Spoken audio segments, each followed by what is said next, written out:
Я Алла, я Раббым, жылдар бойы күнәға батқан жүрегімізбен алдыңа тәубемізге келіп тұрмыз. Я Раббым, я Алла, бұл біздің ғұмыр бойы келе жатқан күнделікті күресіміз.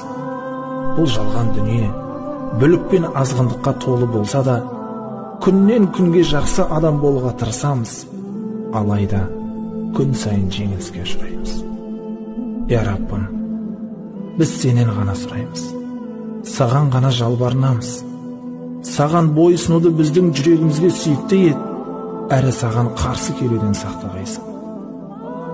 Я Раббым, сенен өзіңе бойсынбауды жүректерімізге жек көрінішті ет деп жалынамыз. Біздерге саған қарсы келуден қорқатын жүрек бере қыл.